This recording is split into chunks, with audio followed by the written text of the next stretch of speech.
Okay, so we're here with Rudi Keil from Bmoved Fitness. And you're here today to promote your products. Can you tell us a bit about it? Precisely. Well, it's quite exciting what we've got going over here. Is I've collaborated myself with Bmoved Fitness, has joined up with Ray and the SA Supplements in Europe. And what we've identified is not just about pushing supplements or bringing a new type of supplement to anybody else there, but more of an educational side. My speciality as a professional sportsman for 16 years has now identified where it's unfortunate that education and where people are identifying and knowing what they need to take is a little bit lost, especially in this environment where we've got a lot of people that have got so much information thrown at them that they struggle to identify what's going to be more functional to them. That's exactly what our channel is all about, because people at the beginning, they find it so daunting. There's so much information at the time. I mean, what advice would you give to someone to simplify it for them?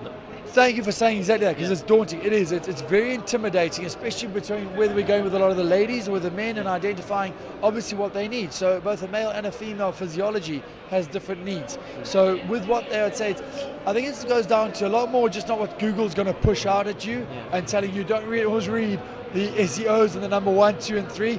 Push through, read to number 11, change the page, have the patience to actually know that there's a lot more information. Go into your medical journals. If you're really interested in it and you love it, then go further in identifying what, why, and how. And also, always keep your eyes open.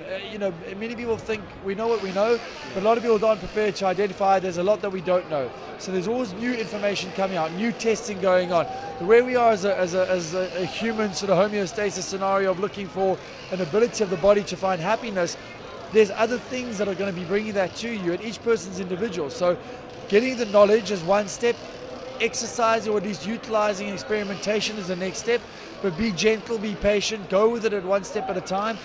I like to go right back to square one and start with hydration. Yeah. That's a big thing. People aren't even drinking enough water. Well, that's the thing we've had. People said it's 70% diet, 30% workout, but everyone's water's where to start. And that's the simplest step, isn't it? Drink more water. I've been blessed to deal with a variety of different athletes, from Olympic level to sportsmen to winning Le Mans 24 hours with racing car drivers.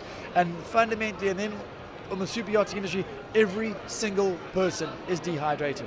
There's a lot of news and there's a lot of talk about overhydration. I disagree with it very strongly. If you bring in an element of lemons and you bring in into acidity, you can also, I don't want to go too deep into the acidosis and alkalosis, but there's more to it. But general hydration is going to be a great fundamental starter for metabolism activation, and then just for any person to start realizing how badly, or no disrespect, how far they're off from zero. What's the recommended amount then? Amount. Looking at about 0.4 milliliters of to every kilogram. So if you're looking at between 70 to 50 to 60 kilograms, we're looking at definitely 2 liters of water. And every hour that you do on top of that, you want to do another liter of water of training. So it's a big portion of how much work you do in the training environment to how much water you're going to subsidize or substitute on that side as well. Did you say at the beginning of your career you're an athlete, but you didn't have an understanding of it at all, and now towards the end you've experienced? Would you say that's the majority for most athletes? They're just being told something and they don't even question it. And forgive me for even going one step. It's not just what they're being told; it's just the lack of identification. And everybody who's involved in health and wellness, they have got good intentions at heart. I believe that. I'm a bit of a dreamer, and I hope and pray that is the case.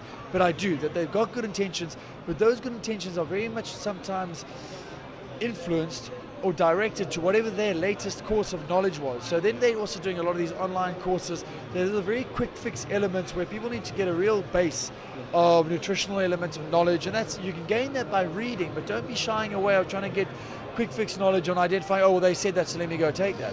There's a time and a place to educate yourself and to experiment and find a happy medium of what suits you and what you can then identify and customize to your body, because your body will speak to you in the best possible way. But going back to what you said about sports-wise, yeah, we didn't have any clue about ours. Blessed to turn professional in 1998. By that stage, we were running around doing 6 hours of training and then drinking. I'm not going to say what we used to drink because it's a product that's been sold somewhere. It's one of your biggest sponsors, so I'm not allowed to say that. But just outright hydration, electrolytes, and not so much sugars. Unfortunately, we're just getting bombarded. And with the lady who's filming, we had a chat earlier on the endocrinology side. Our environment is very, very taxing. It's very toxic.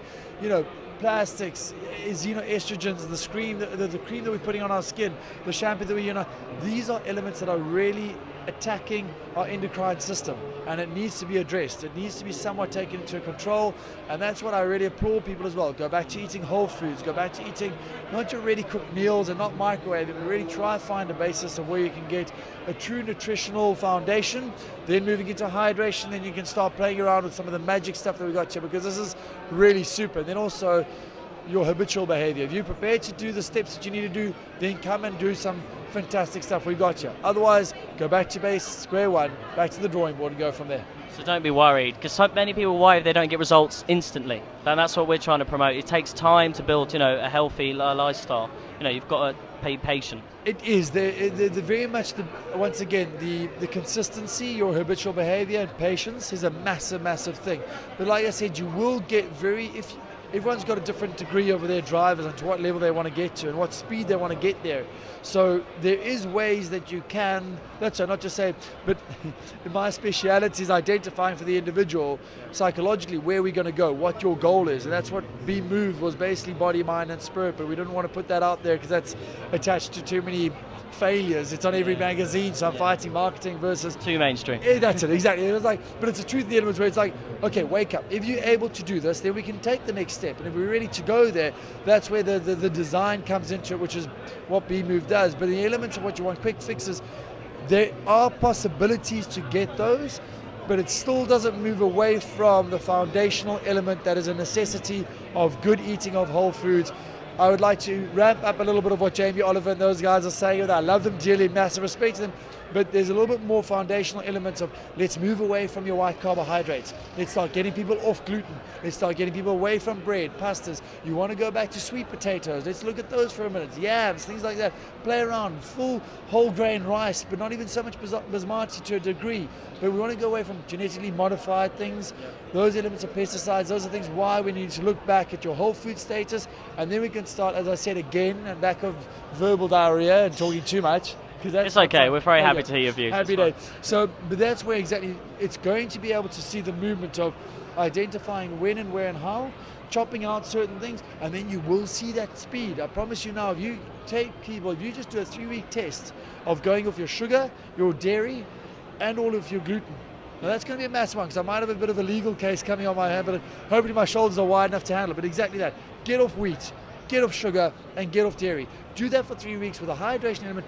My word of honor, as I stand here before you, you will see massive results. But what's more important, not just about what you're going to see, but it's about how you're going to feel. Yeah. And that's a big one as well. So bringing that element is going to be very strong and very powerful for people to identify. Okay, thank you very much.